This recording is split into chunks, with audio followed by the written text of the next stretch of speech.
The bandits control the blockade at the south end of the valley.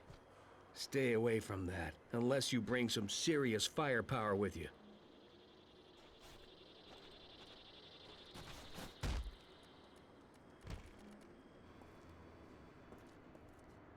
How do you like that buggy?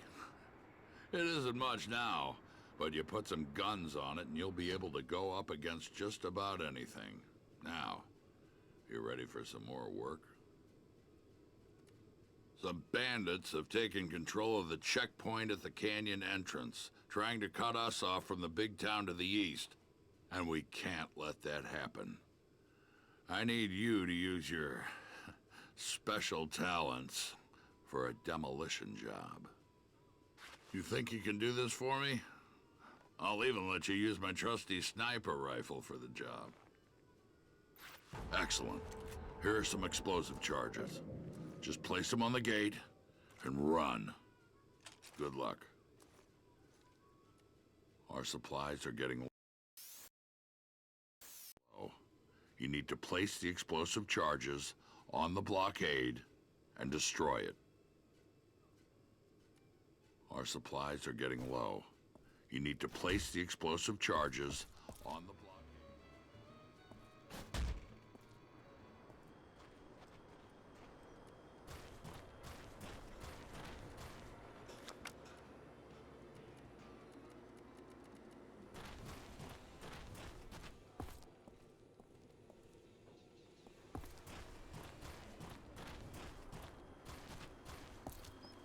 I see Dan gave you a pistol. Not a bad weapon, but if you want some subtle killing power, you'll need to use a wing stick.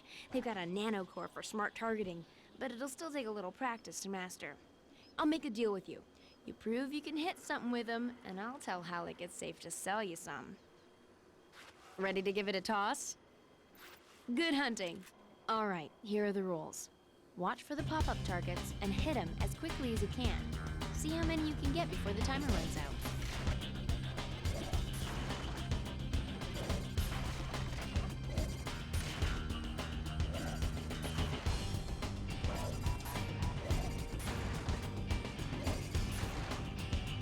You're almost out of time.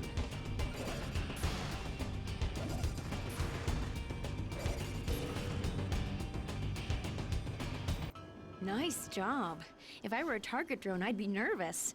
Talk to Halleck and he can set you up.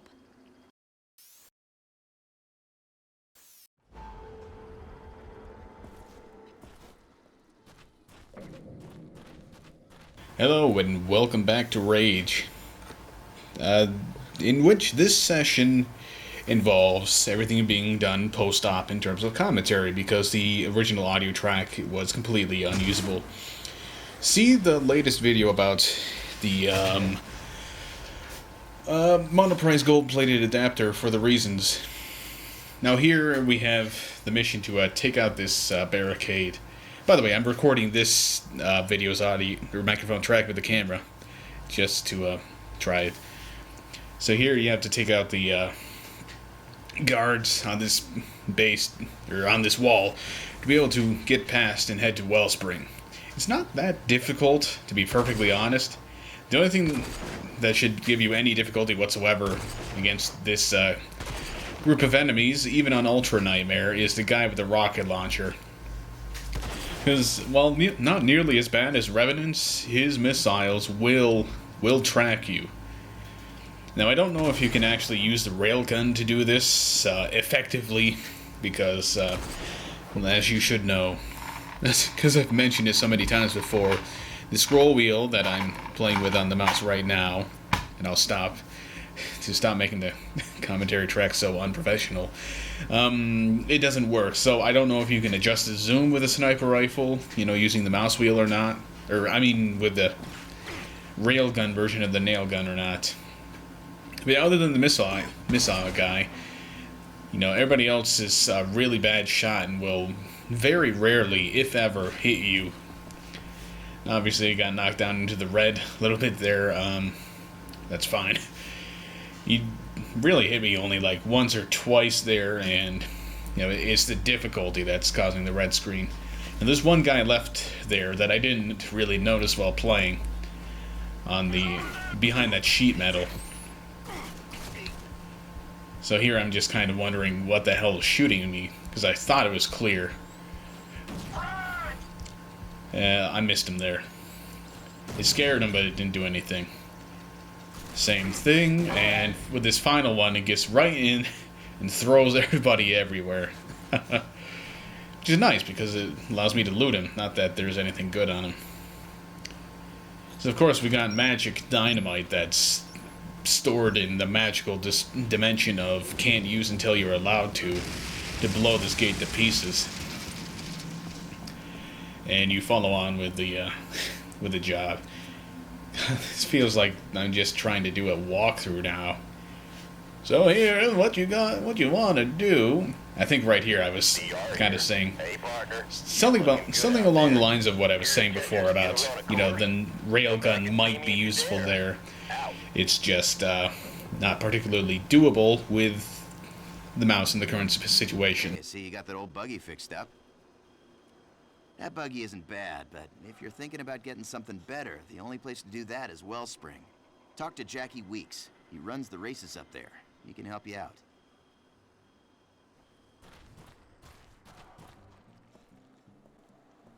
I've put together my own little time trial race. You want to give it a go? Nothing too challenging. It's just a little course that I race on. Tell you what, beat my time, friend, and I'll give you a nice little boost upgrade for your buggy. You want to give it a shot? Good luck. So after at least 15 minutes of trying, I decided to cut out all the footage and just not do that. I was a bit more ranty with my reasoning at the time because obviously it kind of pissed me off. But see, the thing is, you know, for people who've played this game before but not on this difficulty, normally that's easier than easy. You get 45 seconds to go around a little track. But on Ultra Nightmare mode, they decided to make the driving harder as well as the standard combat. Even though the driving was the one thing the game was never too easy about. And, you know, the time limit is reduced from 45 seconds to 31. I'll quote the wiki, or the Rage wiki on this, because it describes it far better than I could alone. You need a practically perfect run to be able to make that 31 seconds. The best I was ever able to do is like 0.2 of a second too slow, or maybe 1.4 of a second. And I just have no idea how to make it more efficient in getting around that little track. So after futilely trying to kill him for being a dirtbag, let's speak with John Goodman again. You know, you being here has made this area a lot safer for me and my family. We are in your debt. So now that we can travel safely, it looks like our time together may be coming to an end. I'd like to keep you here. A guy like you is valuable in a place like this, but you're just gonna attract too much attention, and that'll bring in the authority. But there is one more thing I need you to do. Mayor Clayton runs the town of Wellspring to the east, and I've got to get a message to him. And you're the only one that can do it. Our supplies are getting low, and the mayor's promised help. We need to get restocked before the bandits cut us off again. Can you make the trip? I knew I could count on you. Remember, you ain't got any guns on that buggy of yours. You run across any bandits, you get away as quickly as possible and get to town. It'll be safer there. You need to get to Wellspring and find Mayor Clayton so he can get us those supplies. Alright, now we head on off to Wellspring. Let's see. Unless I'm... Yes, just going directly to Wellspring. Because I'm unable to access the next Scorchers mission until that is taken care of. DR here. Remember, that buggy isn't armed. Get to town as fast as you can. I'm pretty sure the only reason I didn't cut out more of this was because I was talking at the time in the original commentary. But looking at the timeline, there's a fade transition pretty soon here, possibly. Oh no, that was just a cut to cut out the original commentary track. So the thing here is simple enough. You just drive as quickly as possible to Wellspring, because there's really nothing else you can do. You don't have enough. You don't have any weapons on your vehicle, and now we get to speak with Paul Eiding. You got business here? You need to see Mayor Clayton? Wait a sec. I'll tell him you're here. Don't you move. Hello, sir. Got a man here to see you. Looks like Dan sent him. Interesting. Send him to me right away. The mayor can see you now, but hold on. We got a few rules here in Wellspring. You see, people don't exactly take to strangers here. Just you keep your head down and mouth shut, and you'll do just fine. Folks here are mighty suspicious. They aren't gonna just trust you, at first. My advice? Best keep to yourself, okay? To get to the mayor's office, just cross the courtyard once you're in town. Can't miss it. So of course I spent most of the time digging around and decided to go to the sewers before actually running down or going into the town. But yes, that is Paul Eiding. I'm pretty certain of it anyway. The only character he's officially listed as playing is what's his name? Redstone in some town whose name I don't remember. Subway Town, maybe? That's the only character he's officially listed as playing. But you listen to his voice, and if you can get through the voice filter to simulate the gas mask, you can tell it's definitely him. It's kind of cool. And honestly, id Software was much better at using Paul Eiding here than Bethesda was in Fallout 3. Believe it or not, Paul Eiding is in Fallout 3. He voices, pretty much every old man in the game. And I don't know, Bethesda just made a really stupid decision there. When you got Paul Eiding on your voice actor list,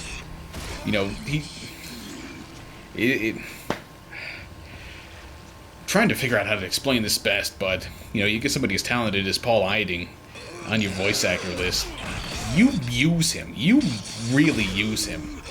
Like here, they have him playing multiple characters, and he uses a different voice for each character. Like, he uses his normal, I'm assuming it's his normal voice for Solomon there, and if I remember right, he uses a very different voice for Redstone. And obviously there's a lot more characters in Fallout 3 than there are here, so they really could have had him, play more roles there. Well, not necessarily more roles, but oh yes, here I'm showing how I figured out how to get rid of that stupid frame rate lag when you jump into the overworld. You just shut off texture detail. The game complains about, oh, your computer does not have enough cores to do this when you turn it on, which I just kind of ignored because, frankly, it's bullshit reasoning. I have 4 cores in this processor here. I really don't need more than 4 to turn on a setting that doesn't do anything at all, as far as I can tell. And frankly, this engine and game do not look good enough to need more than 4 cores. Anyway, back to Paul Eiding, since really there's nothing else to say here in the sewers. It's just walk around, mutant ambush, shoot them, grab loot, rinse and repeat. Yeah, Bethesda, if they pick up Paul Eiding for a voice actor for anything else ever again, they really need to realize that he can voice more than one role. I don't know, it just bothers me. Like, I'm not even a Metal Gear fan. I think the games are like 15-hour anime shows with a little bit of interactivity thrown in, without the anime visual style. And yet, it just bothers me to have, you know, somebody as well known as Paul Eiding, forced to do not only a kind of crappy voice, but to have that as the only voice role he gets to play in an entire game, when the game has about 1.5 million characters. So here I'm kind of looking at the bloom. I don't even remember what I was saying about it. I hope this doesn't make any noise. I just have to make sure that the camera is still running. I don't have an AC adapter, so I'm still running on batteries I'd like to run out very quickly.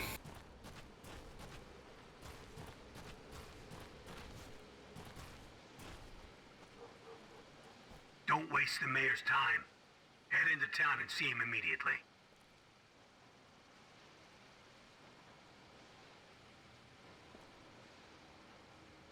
Now here in the original commentary track, I kind of mused about, hey, is this Paul Eiding? And the cut there, I thought I set up as a crossfade. And the cut there was just me looking it up on IMDb and saying, oh yeah, that is. And basically covering what I already said here. And that cutscene is obviously nothing involving a story, so I had no qualms about talking over it neither in the original nor in the new commentary. If you're looking for a race, go see Jackie Weeks. He's in the back of town. You can't miss him. Just look for the big inflatable gorilla.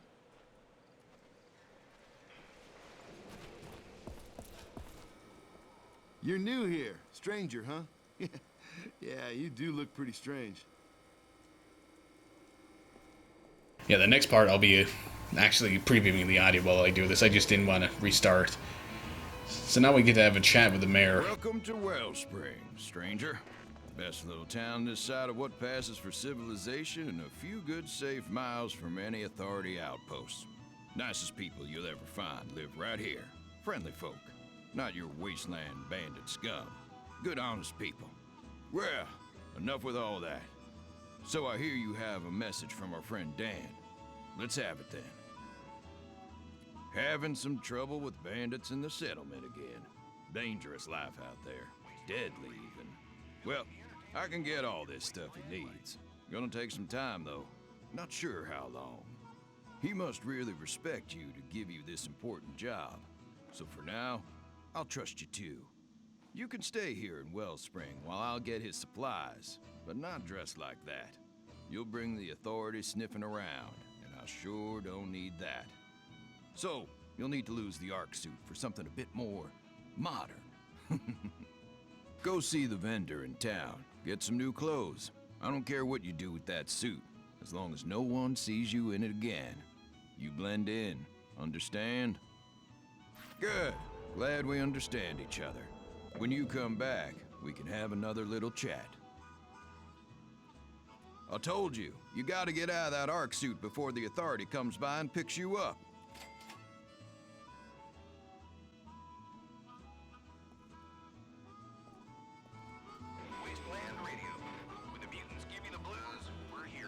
Alright, here I'm just kind of looking over a few things. Listen to the radio, possibly. Not really sure about what I'd be doing otherwise. That's an interesting outfit you're wearing. Wearing something like that could attract attention.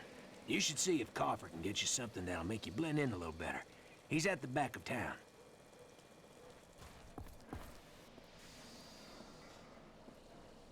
There's always some fool willing to risk his money just to take a little of yours. If you find yourself low on cash, these games are a great way to make a little extra. This expansion is vitally important. So I'm running around back here to, no, okay, I guess I put off, working on the Scorcher's quest until later. Now, picking up these side jobs is obviously optional, but it can be a bit fun, even though a pretty big portion of them are, just, hey, redo all these sewers for no reason, yay! A bit later on, they'll offer a job to protect some people that are fixing up something or other. And I don't take it until quite a bit later, but Once you get accessibility to that particular quest, it's quite helpful because it gives you a free upgrade to a semi-auto sniper. Dressed. I haven't seen anyone wearing an ARC suit for a long time. Dangerous thing you're doing there. Be careful. Authority spots you and you'll be hauled away in a flash. You best keep as low a profile as you can around here. Don't let people know you're from the past. Rewards are large for turning one of you in. But lucky for you, I hate the Authority more than I need money.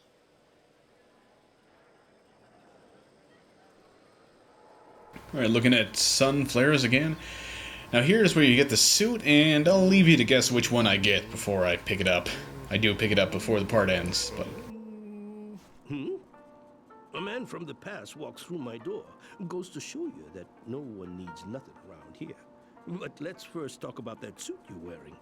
I can take it off your hands for a fair trade and get you something, a little less, well, noticeable. Each of the suits possesses unique characteristics. It's up to you to decide what works best for you.